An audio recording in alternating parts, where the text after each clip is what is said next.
let's look at our coronagraph, because we actually had a pretty significant coronal mass ejection from the far side of the sun today. So we're looking at our C3 view. You'll see a full halo coronal mass ejection blast off near the end there. See that? That's that full halo coronal mass ejection. That's from the far side. It's not from Earth direct. We can actually see this with our SUVI imagery if you look closely. See that full halo? That's very, very nice. And we should, yeah, there's our full halo coronal mass ejection from the far side of the sun. I want to show you the sunspots on the far side of the sun. Here they are. We have a probe right now exactly on the opposite side of the sun. This is solar orbiter, this is the Earth, that's the sun, this is solar orbiter. So we have this good view of the sun exactly from the far side at this time. This is what we have coming. The Earth facing side of the sun will effectively look like this in 2 weeks. It takes 7 days to go from here to the limb. So for the front and the far side to get swapped is a 2-week process. Again, 28 days for a full rotation.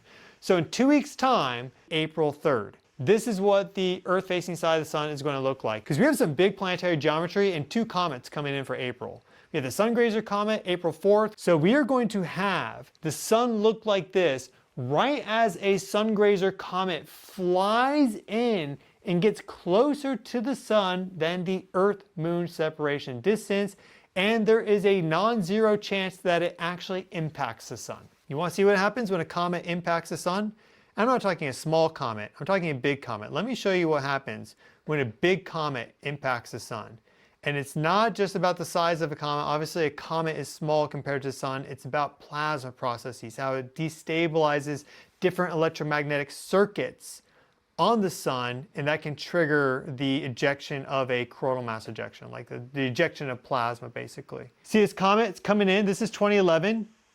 Watch how it fragments, giant coronal mass ejection. Now this isn't exactly how it looks as it relates to the 2D view, okay? Because this is kind of looking at it, you could look at this as a 2D thing, and you're like wondering, well, how does it hit on this side and the coronal mass ejection goes out the other side?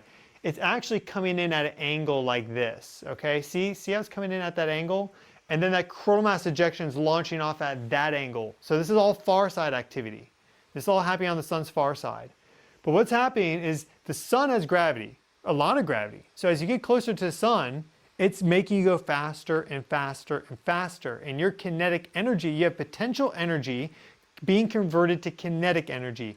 When things move fast enough, they actually just ionize into plasma. So it simply just ionizes. And it's called the critical velocity. So whatever this comet's made out of, which has a low density and therefore low gravity, as it gets pulled into the sun, and this one's on a collision course, it simply ionizes into plasma. We see that at the end. It actually spreads out fragments. That's the plasma. Now you have this plasma beam coming into the sun. Now, because it's plasma, gravity doesn't really matter anymore. Once you get close enough, plasma follows the magnetic field and the electric field versus gravity, because the electromagnetic force is so much stronger than gravity, 10 to 36 zeros times stronger. So all of a sudden that happens, it can route to different field lines and then all of a sudden flow down in these structures that maybe were stable. Now you get this injection of plasma from an external source, causing them to destabilize, boom shakalaka. And you see here that we also have a planetary cazimi that's occurring at the same time. We have cazimis happening right now. We have Saturn and Neptune right now effectively conjunct the sun. So we get these things to happen quite a bit more than you think. So we can actually see that far side coronal mass ejection with our SUVI imagery. Yeah, there it is. You see that? See that? Yeah, see that right there? See that? Look at that. That is that coronal mass ejection. That's a big boy. It's fast.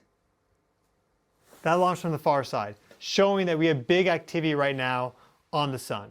So as a result, in 2 weeks, right as a sungrazer comes in, at least at this moment in time, these sunspots have some pretty big potential, some Chuck Norris potential. May he rest in peace.